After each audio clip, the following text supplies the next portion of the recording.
जय श्री कृष्ण दोस्तों, हर हर महादेव। जब भी कोई खास तिथि या कोई खास दिन आता है तो हम सबसे पहले माँ गंगा का स्मरण करते हैं, क्योंकि उस खास तिथि उस खास दिन का हम जो प्रारंभ करते हैं, जो शुरुआत करते हैं, वो गंगा स्नान से करते हैं। अगर व्यक्ति गंगा स्नान करने नहीं जा पाता है तो वो घर पे ही गंगा जल बना के स्नान करता है, लेकिन जो प्रारंभ होता है उस तिथि का, उस दिन का, वो गंगा स्नान से ही प्रारंभ होता है। और बहुत सारे भाग्यशाली लोग तो ऐसे होते हैं कि जो प्रतिदिन गंगा स्नान करते हैं। गंगा स्नान करके हम अपनी नकारात्मक ऊर्जा को खत्म करते हैं और माँ गंगा से सकारात्मक ऊर्जा ग्रहण करते हैं। साल की ऐसी दो महत्वपूर्ण तिथियां होती हैं जो कि पूर्ण रूपेण माँ गंगा को समर्पित है। एक है गंगा सप्तमी और दूसरा है गंगा दशहरा। ये दोनों ही तिथियां पूर्ण रूपेण जो है माँ गंगा को समर्पित है और ये दोनों ही तिथियां माँ गंगा के प्रति श्रद्धा, प्रेम, भक्ति, उनके प्रति समर्पण व्यक्त करने का दिन माना जाता है। आज इस वीडियो में हम लोग बात करेंगे गंगा सप्तमी के बारे में। गंगा सप्तमी वैशाख मास के शुक्ल पक्ष की सप्तमी तिथि को मनाया जाता है। गंगा सप्तमी के दिन माँ गंगा का पुनर्जन्म हुआ था। भगवान श्री कृष्ण ने माँ गंगा को आशीर्वाद दिया हुआ है कि जो कोई भी माँ गंगा को प्रणाम करके गंगा में स्नान करेगा और राजा भगीरथ द्वारा की गई स्तुति से माँ गंगा की स्तुति करेगा, उसे अश्वमेध यज्ञ के फल की प्राप्ति होगी। संतानहीन जो है उसे संतान की प्राप्ति होगी, स्त्रीहीन को स्त्री मिल जाएगी, अगर रोगी है तो उसका रोग कट जाएगा, और अगर बंधन में पड़ा हुआ व्यक्ति है तो उसे बंधन से मुक्ति मिल जाएगी। इतनी ज़्यादा महिमा है गंगा स्नान का और गंगा पूजन का। कपिल मुनि ने राजा भगीरथ के 60,000 पूर्वजों को श्राप देकर जलाकर भस्म कर दिया था। राजा भगीरथ के बहुत कठिन तपस्या से, उनके अथक प्रयास से माँ गंगा प्रसन्न होती हैं और उनके 60,000 मृत जो पूर्वज थे, उनकी आत्मा को मुक्त करने के लिए, उनको शुद्ध करने के लिए माँ गंगा इस धरती पर गंगा दशहरा के दिन अवतरित होती हैं। माँ गंगा का जो वेग था, उनके जल का जो प्रवाह था, वो इतना ज़्यादा तेज था, इतना ज़्यादा शक्तिशाली था कि उससे पृथ्वी का जो है संतुलन बिगड़ सकता था। वो जो पृथ्वी जो है तहस नहस हो सकती थी। तो माता गंगा के जल के वेग को रोकने के लिए, उसको नियंत्रित करने के लिए भगवान शिव ने माता गंगा के जल को अपने जटाओं में धारण किया और कुछ समय तक उन्होंने माता गंगा को अपने जटाओं में धारण करके रखा और कुछ समय के पश्चात उन्होंने अपनी जटाओं से गंगा माता को मुक्त किया ताकि वो जन कल्याण कर सके। राजा भगीरथ की जो 60,000 पूर्वज हैं उनको वो मुक्ति प्रदान कर सके। कपिल मुनि ने राजा भगीरथ के 60,000 पूर्वजों को जलाकर भस्म कर दिया था।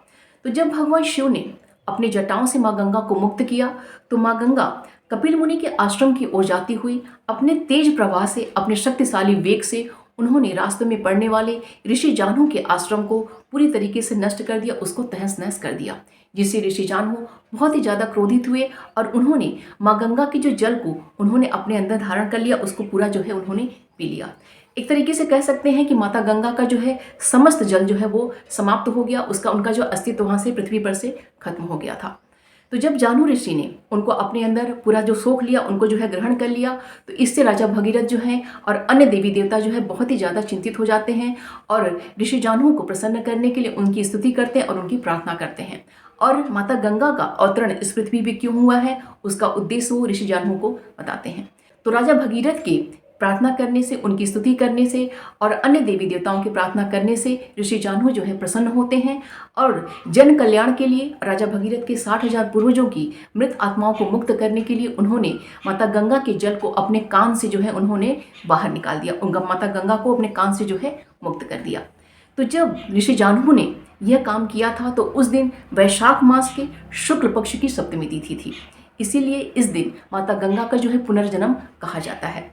गंगा सप्तमी को जानू सप्तमी भी कहा जाता है और देवी गंगा को ऋषि जानू की पुत्री जाह्नवी के नाम से भी जाना जाता है।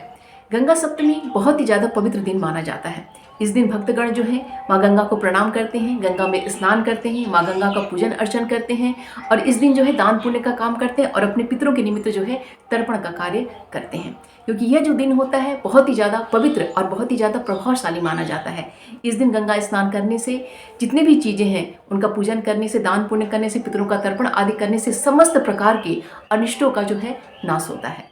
आइए जानते हैं कि 2025 में गंगा सप्तमी कब मनाई जाएगी। तो 2025 में वैशाख शुक्ल पक्ष की सप्तमी तिथि का प्रारंभ 3 मई दिन शनिवार की सुबह में 7:51 से हो रही है और यह तिथि 3 मई दिन शनिवार को पूरे दिन और पूरी रात्रि में प्राप्त हो रही है और अगले दिन 4 मई दिन रविवार की सुबह में 7:18 पर सप्तमी तिथि समाप्त हो रही है। उसके पश्चात जो है अष्टमी तिथि प्रारंभ हो जा रही है। तिथि को देखते हुए यह जो गंगा सप्तमी का पर्व है वह 3 मई दिन शनिवार को मनाई जाएगी, क्योंकि गंगा सप्तमी के दिन जो गंगा का पूजन होता है वो मध्याह्न काल में अर्थात दोपहर में के समय में किया जाता है।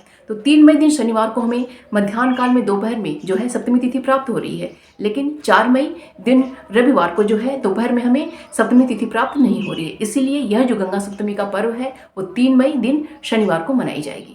इस साल की जो गंगा सप्तमी है वो बहुत ही ज़्यादा शुभ योगों में संपन्न हो रही है, क्योंकि इस साल की जो गंगा सप्तमी है वो त्रिपुष्कर योग में और रवि योग में संपन्न हो रही है, और ये दोनों ही योग बहुत ही ज़्यादा शुभ और बहुत ही ज़्यादा उत्तम माने जाते हैं। इस दिन पुनर्वसु नक्षत्र और पुष्य नक्षत्र का संयोग भी हमें प्राप्त हो रहा है।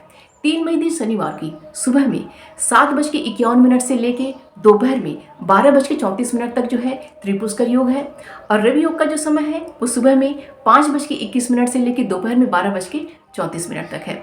और इस दिन 3 मई दिन शनिवार को जो है दोपहर में अर्थात मध्याह्न काल में गंगा सप्तमी का जो पूजन का जो शुभ मुहूर्त है वो सुबह में 10:38 से लेकर दोपहर में 1:16 तक है। और इस दिन दोपहर में 12:34 तक पुनर्वसु नक्षत्र है, उसके पश्चात जो है पुष्य नक्षत्र प्रारंभ हो जाएगा। गंगा सप्तमी जैसे पुण्यशाली तिथि का हम सभी को लाभ उठाना चाहिए, क्योंकि ऐसी जो तिथियां होती हैं साल में मात्र एक बार हमें प्राप्त होती हैं। तो इसलिए हम सभी को प्रयत्न करके इस तिथि का ज़्यादा से ज़्यादा लाभ उठाने का हमें प्रयत्न करना चाहिए, क्योंकि गंगा सप्तमी के दिन गंगा स्नान करने से हमारे समस्त प्रकार के पापों का नाश होता है और हमें मोक्ष की प्राप्ति होती है। गंगा सप्तमी के दिन गंगा का पूजन करने से हमारी रिद्धि सिद्धि यश और समाज में मान सम्मान प्रतिष्ठा की प्राप्ति होती है। गंगा सप्तमी के दिन दान करने से हमारे सुख और समृद्धि में वृद्धि होती है। इस दिन गंगा स्नान और गंगा पूजन के संग संग गंगा के जल से शिवलिंग का अभिषेक अवश्य करना चाहिए। और श्री हरिनारायण की अगर मूर्ति हमारे पास है या लड्डू गोपाल की है मूर्ति है, श्री रामचंद्र जी की है, अर्थात कहने का तात्पर्य है कि श्री हरि की मूर्ति का भी हमें जो है अभिषेक अवश्य करना चाहिए। इससे माँ गंगा की विशेष कृपा दृष्टि हमें प्राप्त होती है और हमारे जन्म जन्मांतर के जो पाप होते हैं वो नष्ट हो जाते हैं। शास्त्रों में कहा गया है कि मनुष्यों द्वारा किए गए करोड़ों जन्मों के जो पाप होते हैं वो मात्र माँ गंगा के वायु स्पर्श से वो नष्ट हो जाते हैं। माँ गंगा का स्पर्श करना, उनका दर्शन करने की अपेक्षा गंगा में मौसल स्नान करना जो है 10 गुना पुण्यदायी माना जाता है। मौसल स्नान का यहाँ पे तात्पर्य है कि गंगा माँ के जल को हमें प्रणाम करना चाहिए और शांत भाव से, बिल्कुल एकाग्रचित्त शांत भाव होके हमें गंगा के जल में जाके जितनी भी डुबकियाँ हमें लेनी है, 3 लेनी है, 5 लेनी है, 11 डुबकी लगानी है, जितनी डुबकियाँ लगानी हो डुबकी लगा के हमें बाहर निकल आ जाना चाहिए। कहने का तात्पर्य यहाँ पे है कि शांत भाव से जाने का मतलब ये होता है कि गंगा माँ को प्रणाम करके गंगा के जल में जाके हमें अपने शरीर को जो है मल मल के रगड़ रगड़ के स्नान नहीं करना चाहिए। बस बिल्कुल जो है अपने बिना हाथ पैर हिलाए बस जितनी डुबकियाँ हमें लगानी है उतनी डुबकी लगा के हमें बाहर आ जाना चाहिए। इसे ही मौसल स्नान कहा जाता है। और गंगा स्नान करने का ये सबसे जो सर्वोत्तम और सबसे श्रेष्ठ तरीका माना जाता है। हमें हमेशा जब भी हम गंगा स्नान करें तो हमें मौसल स्नान ही करना चाहिए, तभी जो है गंगा स्नान का हमें पुण्य प्राप्त होता है। अन्यथा जो लाभ हमें प्राप्त होना चाहिए वो लाभ हमें प्राप्त नहीं होता है। इसलिए ध्यान रखिएगा कि जब भी आप गंगा स्नान करने जाइए तो हमेशा जो है मौसल स्नान ही आप कीजिए। मौसल स्नान करने के पश्चात हमें बाहर निकल के आ जाना चाहिए और जो है सूर्य नारायण को हमें अर्घ्य देना चाहिए। माँ गंगा की जो है हमें पूजन करना चाहिए और राजा भगीरथ द्वारा जो की गई जो स्तुति है उस स्तुति से माँ गंगा की जो है हमें प्रार्थना करनी चाहिए और अपने पितरों के निमित्त जो है तर्पण करना चाहिए। अगर पुरुष वर्ग है तो अपने पितरों के निमित्त वो तर्पण कर सकते हैं। जो आपकी सामर्थ्य उसके अनुसार हमें दान पुण्य आदि का कार्य करना चाहिए। ऐसा अगर हम करते हैं और गंगा के जल से जो हमें शिवलिंग का अभिषेक करना चाहिए, श्री हरिनारायण के मूर्ति का हमें अभिषेक करना चाहिए।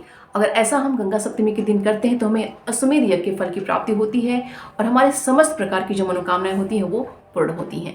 तो गंगा सप्तमी जैसे पुण्यदायी जो तिथि का हम सभी को ज़्यादा से ज़्यादा लाभ उठाने का प्रयत्न करना चाहिए। इससे संबंधित कोई भी प्रश्न अगर आपका है तो कमेंट बॉक्स में मुझसे पूछिएगा, मैं इसका रिप्लाई आपको अवश्य करूंगी। तो उम्मीद करती हूँ कि यह वीडियो आप सभी के लिए बहुत ही हेल्पफुल होगा। वीडियो जरा सा भी पसंद आएगा तो प्लीज़ इसे लाइक कीजिएगा, शेयर कीजिएगा। चैनल पर अगर नए हैं तो प्लीज़ चैनल को सब्सक्राइब अवश्य कर लीजिएगा। मिलते हैं अगले वीडियो में। अपना और अपनों का ख्याल रखिएगा। जय श्री कृष्ण, हर हर महादेव।